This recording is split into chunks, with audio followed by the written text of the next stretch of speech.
Assalamualaikum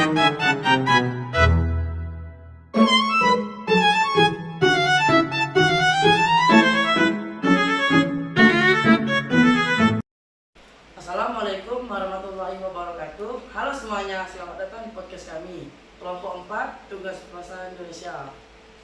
Saya host 1, nama saya Muhammad Rizky Setiawan. Dan saya Rian Aditya sebagai host kedua. Dan hari ini kita bakal ngebahas sistem topik yang menarik banget, yaitu sistem tentang kekerabatan matrilineal. Nah, ini tuh salah satu sistem sosial yang banyak sekali dipakai masyarakat, terutama masyarakat di Indonesia. Tapi kayaknya belum banyak yang ngerti soal ini ya. Benar, banyak banget yang berpikir kekerabatan itu pasti dari garis keturunan ayah. Padahal ternyata ada juga sebaliknya. Dan benar. Dan buat ngebahas ini lebih dalam, kita dengan 3 narasumber keren yang bakal bantu jelaskan semuanya. Langsung saja kita perkenalan dulu ya. Boleh kita perkenalan dari satu persatu ya. Saya Gaisan Muhammad Rostan sebagai narasumber pertama. Halo, nama saya Revaldo Radia Faizan Cahmiago. Saya sebagai narasumber kedua. Saya berasal dari Minangkabau. Halo, nama saya Zen Kiran Warnik sebagai narasumber ketiga.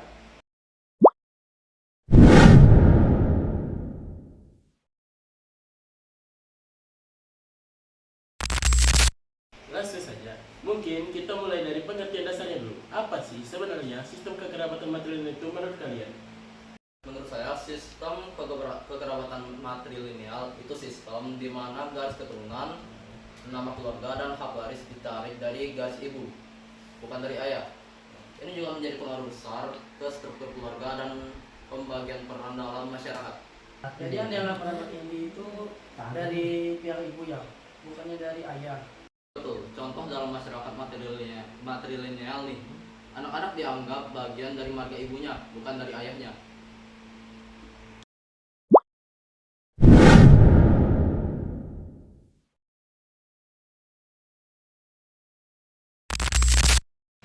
Mungkin banyak yang belum tahu kalau di Indonesia ternyata ada loh masyarakat yang matrilineal. Saya Minangkabau. Suku Minangkabau kami adalah suku terbesar di dunia yang masih memegang sistem milenial. Harta pusaka turun ke anak perempuan, terutama rumah gadang. Kalau laki-laki biasanya tinggal di rumah istri setelah menikah. Dan peran sosial laki-laki seringkali sebagai mama atau paman dari anak-anak perempuan di marganya. Wah, unik banget ya kalau cowok pindah nikah, dia pindah ke rumah istrinya. Itu yang disebut sistem matriarkal. Beda banget dari yang biasa kita lihat di kota-kota besar.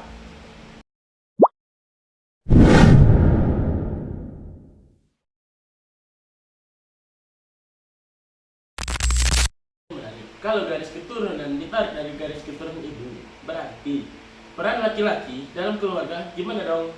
Bagus. Oke, ini.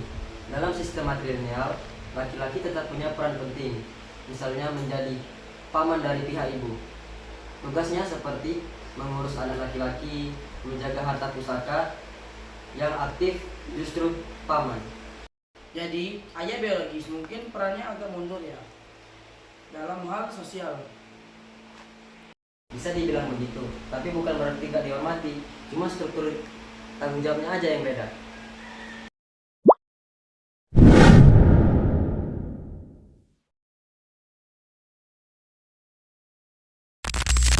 Kalian, kelebihan dari sistem ini apa sih? Salah satu kelebihannya adalah stabilitas warisan. Karena harta turun dari ibu ke anak perempuan, maka harta tetap berada di rumah asal, gak terpecah-pecah terlalu banyak. Dari sisi sosial, perempuan jadi punya posisi yang kuat dan dihormati. Tapi tentu saja ada tantangannya juga. Kayak apa sih tantangannya? Muncul konflik antar nilai adat dan sistem hukum nasional atau agama. Misalnya soal warisan yang secara hukum negara atau agama harus dibagi ke semua anak laki-laki, tapi adat bilang berbeda. Di zaman modern, sistem matrilineal sudah mulai tergeser. Orang-orang Minang sudah banyak pindah ke kota besar dan budaya ini sudah jarang dijalankan secara penuh.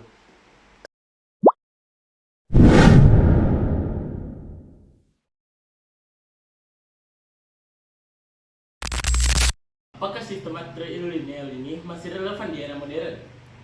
Masih, tapi tentu perlu adaptasi. Nilai-nilainya masih bisa dipertahankan, misalnya tentang peran penting perempuan, kekeluargaan, dan tanggung jawab yang kolektif. Tapi bentuknya bisa menyesuaikan konteks zaman. Jadi makin jelas ya. Ternyata sistem ini nggak kuno tapi punya nilai yang kuat yang bisa terus hidup. Sebelum kita tutup, adakah pesan masing-masing dari narasumber? Belajar budaya lokal itu penting banget supaya kita ngerti bahwa cara pandang terhadap keluarga dan peran gender itu nggak tunggal. Sebagai orang Minang, aku bangga sama sistem matrilineal. Tapi kita juga perlu bijak dalam mengembangkan antara adat dan zaman. Pelajari dan hargai keragaman, karena dari situ kita bisa saling memahami dan hidup berdampingan. Banyak buat semua narasumber yang udah sharing insight-nya luar biasa. Makasih juga buat kalian yang udah dengerin dan nonton podcast ini. Sampai ketemu lagi. See ya! Jalan-jalan sama ibunda. Cakep. Jangan lupa membeli good time. Cakep. Terima kasih atas perhatiannya. See you in the next time. Selesai bu, selesai bu. Ibu selesai bu, ibu selesai. Ibu kami selesai bu. Bu aku kameramen bu, izin bu da nampil di video bu. Aku cewek. Ya sudah. Maria. Bu, kalau aku Kasih and lupa aku terima kasih.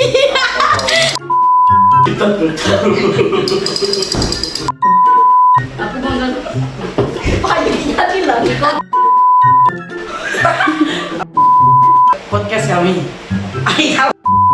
Dan hargai keragaman, karena dari situ